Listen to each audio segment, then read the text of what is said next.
Sure. It began really as an expansion of the Digital Library on American Slavery, which is a larger set of online collections at UNCG. I was looking to expand the project in a couple of different ways, and so went to talk to some people, including Marcellus Joyner at the High Point Museum, about what are some ways that we could expand our collections, which are primarily public documents, that would be beneficial to the community or a larger community. And so we put together a group and started discussing how we could possibly look at expanding this in a certain way. And we decided as a group that deeds would be a logical extension of the project. And coincidentally, around the same time, the Register of Deeds as a group were also looking at bringing a lot of these things online, but I think it was all happening as separate endeavors. And at least it was brought to my attention by the state archivist, Sarah Kuntz, that we're looking at doing this ourselves. She was a part of my group, original group as well. Why don't we bring this whole group together and talk about how perhaps we could do this as a group under the Digital Library of American Slavery as an umbrella, centralized location, so everyone's doing it, everyone can get to it in a similar place. So it sort of came together from those two different angles, my looking and meeting people, and then people finding out what I'm doing. We sort of met in the middle of these two different ideas. And from there, I worked on a grant with some people with the National Archives, NHPRC grant, and National Historic Records. I always forget the last two. Grant, it was a major initiatives grant from them, which I think was one of the first ones they ever handed out, to basically start working on the first 26 counties in North Carolina that we had identified. Well, I think we have a number of branches or pathways that are tangentially related to the core mission, which is the identification and transcription of these records. But around that, we're trying to support as much student involvement and community involvement as possible. So getting students involved with the records, also getting students involved with community outreach, getting more students, and especially supporting students from various schools in heritage careers, getting them exposed to what registers of deeds offices do, what archivists do, how slavery is interpreted at various sites. And I think the community is really showing a receptiveness and a readiness to engage with these materials. Kind of like they've been waiting for something like this to get centrally involved and organized so that they can kind of jump in. I think I'm learning a lot about the digitization process and the nuts and bolts, and about working with communities as knowledge producers. I think a lot of people, they already have stories connected to these things and are looking for ways to get those stories kind of solidified in the broader historical narrative. One of the important things we've been doing, and a big part of my job, is attending events that other organizations are organizing. For example, our congressional representative, Alma Adams, organized an event around African American cemeteries and informing people of how to recognize them, how to maintain them, how to care for them. So I went there just to meet people. I met a lot of people, including people from a local organization called Periwinkle, that are interested in conserving grave sites around Mecklenburg County. So I think they're very interested in recovering names for these unmarked or very informally marked burials, for example. Or we're working with the National Park Service. Sherry Jackson there in their Atlanta office is interested in getting this project on board with their Underground Railroad Network to Freedom program. So that also kind of raises visibility and connects a number of different sites. So mostly I think informally just attending events that attract members of the public who are interested in African American history or the history of slavery has been a big part of our finding communities. And there are some formal communities like the Afro-American Historical and Genealogical Society, where we have groups that are meeting regularly at the county level and then at the national level, but also finding individuals who just have a passing interest. I've spoken with a lot of individuals at various events and meetings. We'll be at the, is it Hayes Taylor YMCA Saturday for their Juneteenth celebration. So I think really just getting out in the community, not only holding our own events, but showing up to events that are being hosted, by other groups around a similar theme has been a big way of identifying people who are interested in the project. Yeah, we've also been, as the project's been moving forward, we've been very open about where we are with the project and posting everything as it's in a viewable format online as we go, so the community also knows what we're doing, and hopefully that helps them understand what they could do themselves as we do things like the handbooks online, but also how they could be a part of our larger effort at some point. Yeah, I think transparency is a big part of making it accessible to the public. Sharing our database forms, not being proprietary about the process, so that some people may want to get this rolling in their county, even if it's not one of the 26 that's in our original grant. So facilitating that, I think, is part of, that our goal is to just get this information out there to the greatest extent possible. library.uncg.edu/slavery/deeds. Is where they would start. So our website is organized. The homepage just kind of provides an overview of the project and what its goals are. And then we have a resources for volunteers section with our handbook. We'll be uploading some videos that Fred Watts is making. And we've got the PDFs from counties that have already indexed. We've put those in PDF format and have a directory there that also links out to the Register of Deeds websites. So yeah, there's new material all the time. Yeah, and if you kind of want an idea of the sort of place it's going, you can back that up to just library.uncg.edu/slavery, and that gets you to the broader Digital Library on American Slavery. So you can see where all things are PDFs right now. You can see where it's going with a fully searchable database and a lot of other links that you really don't get with a PDF. The history goes back to Professor Emeritus at UNC-G and Dr. Lauren Schweninger. He's won a Lincoln Prize. He's worked with Franklin. It was started as the data behind his research. So it's his research data, not his published work. And it's primarily around court petitions around the South, focused on enslavement in a number of different ways that applied specifically to his research, so families, for example. As he realized he was retiring, this was back in the early 2000s, he understood that his data would be important to people other than himself, because he was going around to all these courthouses himself. This was the 1990s, and he was doing his research, making photocopies, bringing them back, doing his work. So he started working with myself back in 2004 on a National Endowment for the Humanities grant, which we were awarded specifically for the purpose of taking his research data and refocusing it so it's not there formatted in a way that's best for a history professor in his office doing his work, but for a broader community. And it was Lauren's foresight where we focused specifically on the African American genealogical community. That's Lauren. This whole thing goes back to Lauren in my mind. So we have tens of thousands of court records online and available in abstract form, hundreds of thousands of names of both enslaved people, free people of color, any petitioners, defendants, any number of different types of people that you really can't find anywhere else. We expanded it several years ago from in another grant to cover North Carolina runaway slave ads.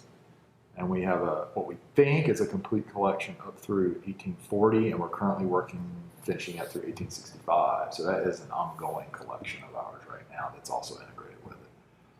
Those are the two primary collections outside of People Not Property that are housed at UNCG within there. But we've also got permission from other places to link to other collections, such as Emory was kind enough to give us their entire database of their transatlantic slave trade project. So we have they've redone their website, but from their initial website, at one point we actually had more data online than their website did from their project. We have the insurance registry project that California did, linked into as well, and are also linking to several registers of deeds, including Guilford counties from there as well, while people not property is underway. So it's sort of an umbrella. It become an umbrella built from Lauren's work, under which all these different projects are housed, primarily dealing with public records. I think a lot of those public records are things that, oddly enough, the public would not be aware of. Right. The idea that, oh, property deeds and among all the other kinds of real estate are human beings. Or with the insurance records, for example, that people would have insured enslaved people as property. So kind of getting all of that out there in a format to say, okay, when you look in history books, this is a topic that is very depersonalized. Mm-hmm. You know, we have slaves existing, but we don't have slave owners, and we don't have names for enslaved people. So I think getting those humanizing details back into this narrative, making it personal and connecting it to local landscapes is an important part of the project, which is one thing we have been kind of going back and forth about and talking to various organizations about is, you know, this is a digital resource, which has a lot of advantages in terms of accessibility, but it's also one that's deeply rooted in communities. So we're looking at different ways to connect these digital resources to the on-the-ground locations that they came from. I think to me, my interest is this uncovering important stories. And I think that aspect of identity is very crucial. As an anthropologist and historian, I look at histories as very important identity narratives. And I think that the United States, a lot of things are coming to the surface in this moment about who's memorialized, how they're memorialized, who is included in the dominant historical narrative and who is excluded, who gets a face, who gets a voice. And I think democratizing those things is very important. And I think public records are an important part of democratizing historical narrative, of moving from a narrative of this kind of, the United States is wonderful and everything's always been great and we don't talk about anything that hasn't been great, excludes a lot of people. And I think there's a tension between people wanting to take pride in their country and being ashamed of their narratives. I think there's a lot to be learned from countries like Germany, how the Holocaust has been dealt with, of taking this kind of open, honest approach to it happened, it was terrible, we need to talk about it. And I think the South, with a lot of movements toward this New South narrative, you know, it's time to delve more deeply into these histories, and they can be painful for both sides, whether it's someone realizing that their own family was exploiting people in this way, or whether it's people whose families have been exploited and they've always known it, but putting names and ages and faces onto it. So I think it's an important part of healing for individuals and for communities to kind of bridge racial divides, class divides, to start making history more inclusive and more honest and representative. First being, my background actually isn't in data. I have a humanities background. My degrees are actually in the humanities. So again, like I said, this went back to Dr. Schwenninger and understanding the importance of humanities to the general public. There's also, you know, tying into that, there's this whole movement that a lot of people think is recent of digital scholarship and digital humanities and doing this sort of thing. And with Lauren, we were doing this work in the early 2000s. And through Lauren and his work, I started gaining a greater appreciation for this sort of thing. So in a way, I don't know if you would say this, but he's a mentor to me in that way. So there's that whole academic aspect, right? There's also, for the longest period of time, the digital library of American slavery was me, and just me working on it and maintaining it and doing it. So I get to hear all the stories. I have people calling me seriously from across the country, telling me stories out of the blue about their great grandparents and talking about their history. So I've been able to see firsthand how this sort of work impacts people on a personal level, which you really don't get in a lot of other ways. In fact, honestly, I was doing an exhibit about the digital element of American slavery set up actually in downtown Greensboro, and while I was standing there at the computer speaking with search, a woman found out her ancestors owned slaves. So, I mean, even though this is like you're saying, it's a digital collection, there's a certain distance to it. There's also, you can create a lot, which also you're saying that these communities have a lot more of a personal impact. And because I've been doing this so long, I've seen that, and I've met so many people that this sort of work impacts on a personal level. And I honestly believe this kind of work, I'm not saying what we're doing specifically, but this kind of work can change lives. And I think it can change people's perspectives, which I think is some of what Claire's getting into as well, on the world and the people around you and opportunity. And this work and this sort of documentation isn't so different from today. It's not that far in the past, and I think as a young country we sometimes think differently about time and history. It's perhaps some older cultures. I'm getting into your area saying cultures, but well, and that generationally, yeah, the effects are still very present. And I think also with communities that have lived through these things, and we're here in the Civil Rights Museum, I mean, talk about something that's generationally very close. Many of the people involved in that struggle are still alive. And I think getting at the human stories can also get people talking about things that they would be hesitant to talk about otherwise. So creating dialogue, supporting that dialogue is an important part of what we're doing. I think that's an important part of the volunteered student work that Claire's doing with introducing people to these, well, the deeds, for example. These are primary source documents of this time, and they get to, they make a complaint about this, see these handwritten documents.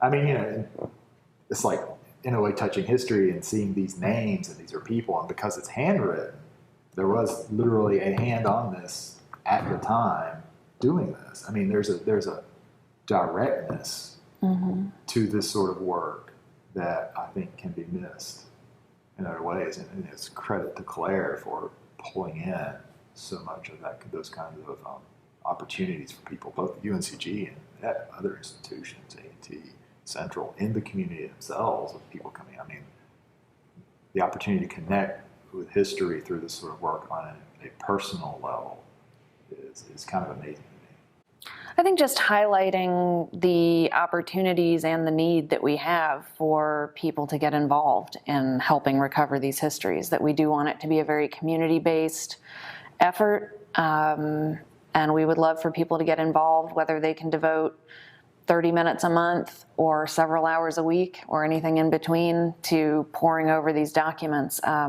Really finding them is the crucial step. That what a slave deed is a property deed that mentions enslaved people, often by name, often by age. But the challenge is finding them, as you know, in these huge volumes of references to land deeds, bills of sale for livestock, just getting through there and finding them is the key step that we're at right now, and we need as many people involved as we can get, which they can do on our website. I think the only thing I would add to that would be advocacy for the project within the community. Dr. Smallwood, for example, at A&T, was talking to me recently, actually, about the importance of the project, but he also did say it's very much a sleeper project that a lot of people aren't aware of. UNCG is an amazing institution, but it's not a huge institution. So in some ways, we get overlooked. So I think advocacy by the community is very important, assuming they support the work. I feel, and just as clear is, we are an institution, but that's because we have resources, quite frankly. An institution to do the work, we really look at it as a community project, a community-driven project. We really don't take any steps on this project that aren't the technical side. Without working with community members we've identified, whatever that community might be, to get input. We really look at this as a community-engaged effort that affects a broad range of different types of people. I think the ideal collaboration would involve students who are interested in history and heritage careers and community members. So one thing we're doing that I'm in the process of planning with Dr. Smallwood is a field trip for some of our student interns. So those students are working on 2 Mellon-funded projects that involve indexing of the deeds and working with those histories and making them more visible. So those students with myself, Dr. Smallwood, and possibly our postdoctoral fellow are going to spend a week traveling to 4 counties and then to the state archives in the morning we'll visit a historic site that has to do with the history of slavery. So we're going to historic Halifax, to Somerset Place, to the Washington Waterfront Underground Railroad Museum, which itself is a community sponsored. That entire museum was put together and is guided by community members. And and to the Great Dismal Swamp. So we're going to go to all of those historic sites and talk about how these documents connect with them. And then in the afternoon, we will actually visit the Register of Deeds offices and hold community information sessions, where the students will actually take over kind of training community members and providing information about the project. So I think that's an initiative I'm personally pretty excited about, and we hope to plan many more of them, maybe get field trips going that involve community members, that connect them to people like Dr. Johnson, Dr. Gatson, Dr. Smallwood, who are experts in this field, to kind of bring academic histories into the community and invite the community into the space of academic histories that come out of these documents are really amazing. And they kind of challenge us to rethink what we've been taught about the very personal interactions between enslaved people and slaveholders. For example, in the Race and Slavery Petitions Project, there are a lot of documents about resistance from slaves, about sabotaging slaveholders' equipment, about running off to the swamp, there's a story that emerged about a woman, an enslaved woman named Nanny, who was probably the caretaker for this little boy who was he was an orphan. His caretaker was trying to sell this slave because she wouldn't listen to him. And she wouldn't hire out to people that she didn't like. And when she did, she didn't bring in much money because she didn't really do the work. So getting these stories of people being more than passive victims. Resistance. Slavery was terrible, but I think there are empowering stories in it for descendants of slaves, of being able to say, in spite of this atrocity, people were resilient, people were resourceful, people had agency. They found ways to be full-fledged individuals even under an oppressive circumstance. And I think also getting into the mentality of slaveholders. Right. I think that's something that's hard for people to imagine, and it's difficult for descendants of slaveholders to reconcile having pride in their family with, well, how could people do these things? And I think that's one of the most striking things of engaging with these documents, is seeing the casual way in which these things are talked about. Yeah, there's a lot of that in the actual court documents and the petitions. I mean, because you have a petitioner and you have a defendant, and they both want something. And everything else is collateral to what they want. And so you get a lot of insight into the thoughts or the objectives of these people at that time, and they're under oath and they're trying to get something. So there's usually not any varnish on what's being said. I think it's fair. And well, and the mentality of slave ownership comes out pretty clearly in those documents of the stories that people had to tell themselves to make this okay. Of, oh, we're doing this for people who aren't capable of living on their own. This racist hierarchy mentality that positioned slave-owning people above slaves, and the idea that their slaves should be happy under slavery, that they were taking them out of this miserable place of Africa, not that there were thriving communities and kingdoms over there. And I think the phrase "without provocation" that shows up in the runaway court, that, oh, they ran away, this phrase "without provocation." So someone saying, oh, I've been a good slave owner. And this idea that why would anyone want to run away from a situation like slavery? There's one petition that comes to mind to support that, where the petitioner was basically arguing for the illiteracy of his slave, because he wouldn't want to burden them with an education. I think "burden them with an education" might have been an actual phrase from the document. So like she's saying, there's these perspectives in there. And again, these are people trying to get something, and they have to be, from their perspective, truthful. They're in a court. There's a deed, for example, behind some of these things. So one thing that this invites us to do is, I think when people look at stories like the Underground Railroad, of people taking these great risks, risking their lives to find freedom, and the people who were aiding them, both white and black. I think we'd all like to picture ourselves as the people who would have been helping people on the Underground Railroad. But when we were touring the Guilford Underground Railroad path, Gwen was talking about how these people were risking jail time, that aiding and abetting. And, are we all currently, can we look at ourselves? What systems of oppression are we complicit in? Right. There are people seeking freedom now in this country, trying to get to this country, for example. What are our attitudes there? What side of history are we going to end up on individually when we look at our own actions? Because I think we do all want to see ourselves as we would have been the good guys then, but are we being the good guys now? Or with things like the Black Lives Matter movement, there are people serving jail time for getting involved in that. Or were you even able or willing to go to a rally in support of Black Lives Matter? Something that simple. If you were not, why not? I mean, there's a reason the deeds is called people, not property. I mean, there's a reason people is the first word there. Because I think also keeping the names of people out of the history of slavery has been a way of making it distant.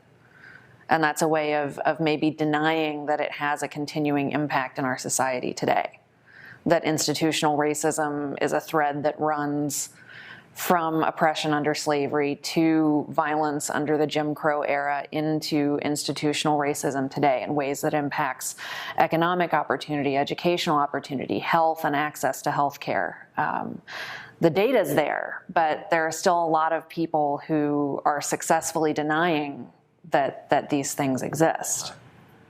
And I think that having a depersonalized, kind of whitewashed, for lack of a better word, story of slavery is something that assists in perpetuating those myths about equality in America. Yeah, and I think one of the powerful things about these projects are we don't really have to provide an interpretation in our work or a opine about it in any way. On one level, what we're doing is taking public documents as they exist, and here you go. Now, of course, there's always a perspective in history. There's always a political aspect to history. But on one level, we're not doing interpretive research. We're saying, here you are. So that's where communities come in again, as if communities are then provided with easier access to just the documents from history. That gives them an opportunity to engage with them, to get involved in that interpretive process. Because there's data and then there's narratives. And getting from the data to the narratives can be a very personal process. But we also, in the handbook, we do talk about historical trauma and intergenerational trauma, which is something that's really only been widely talked about in more recent decades, is the idea that engaging with these histories can be traumatic, that people who come out of populations that have been subjected to these institutional traumas carry the scars of that in very specific ways. And that is something that we thought was important to include in our volunteer handbook, for example, because even people who have been very active in the history of slavery or in the African American genealogical community sometimes haven't heard that word. And just having a word for it can be a very powerful thing.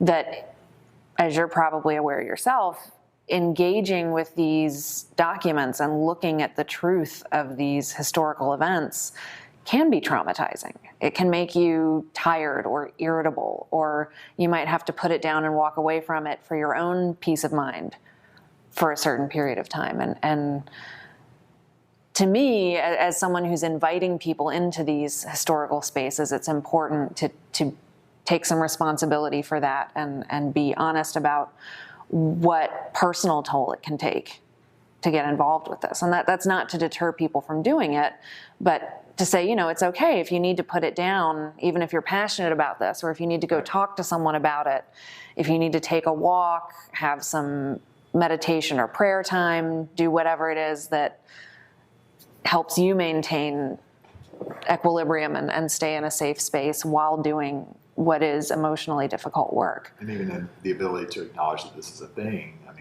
to not think that it's just something going on with you, which it is on one level, but at the same time, it's a larger thing that's happening when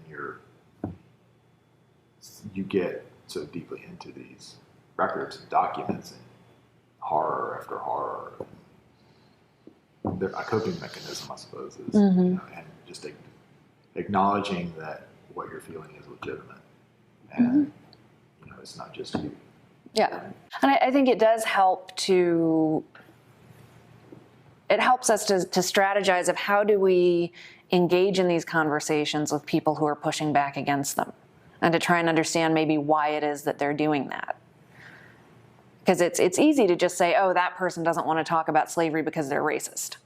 But is it maybe they're having a hard time accepting this truth? Is it shame? Is it guilt? Is it a fear of going somewhere that's very uncomfortable? And I think that on the positive end of that, what we see is people interacting with communities and with individuals that they wouldn't have otherwise. I think the better outcome of that is, or the more rosy outcome, are these stories you see of people who are healing over this, or having conversations at a personal level that can get very heated and kind of antagonistic at the abstract level. Well, healing often is that first step of acknowledging the wound can be very painful, and I think, though it is maybe for some people, it's one of the few ways that they can recover, is recovering these histories that have been stolen or wiped out or obscured or ignored. I think from listening to a lot of people who are involved, a lot of the African American genealogical community, it is about, my history has been taken, has been erased, has been taken out of my hands, out of the hands of my community. I think it's still true that school, the dominant historical narrative taught in school touches very briefly on slavery and very passively. And so you get a lot of people coming out of history saying it's not relevant to me, or it doesn't talk about me and my people. I can't find that. So where do I find it? And getting people. I think people are very interested in history, but not the history that they end up being presented. That's been very kind of politicized and narrowly presented.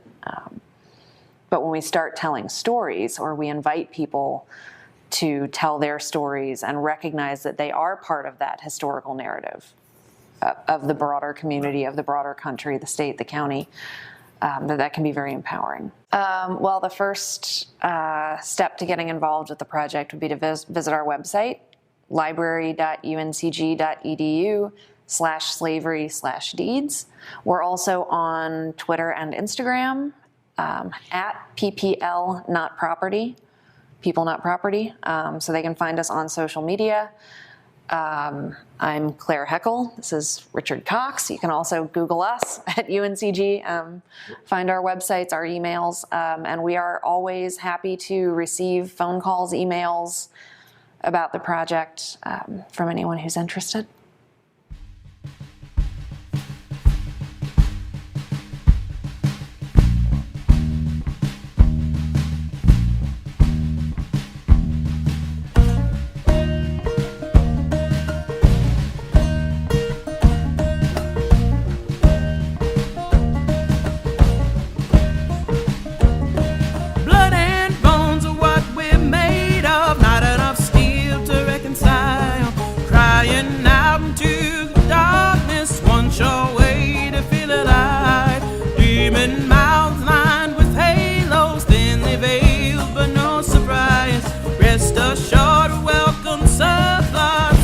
Systematic life.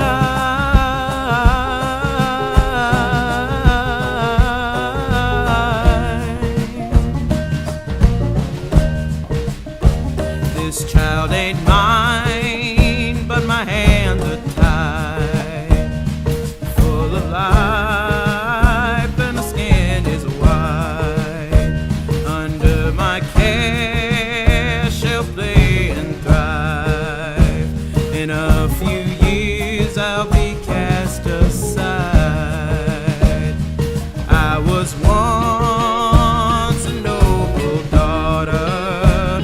Our kingdom spanned the breadth of Ghana, but I was captured for the silver, sent across the sea to a land unknown.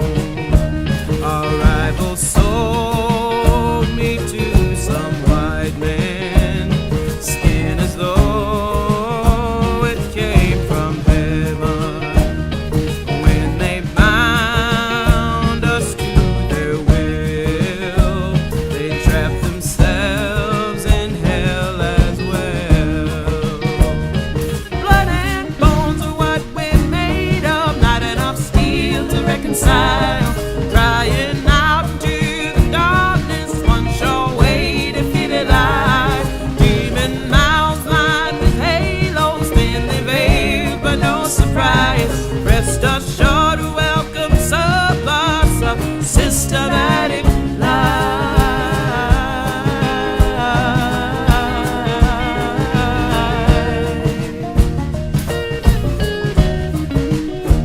One brother white, the other black. One brother loved and the other strapped. One brother kept, the other sold. Kinship denied is kinship still. Bread and bone and bathed in blood. Two brothers begged for light and love. White father twisting his own soul to deny what all must know. Blood and bones are what we're made of, not enough steel to reconcile.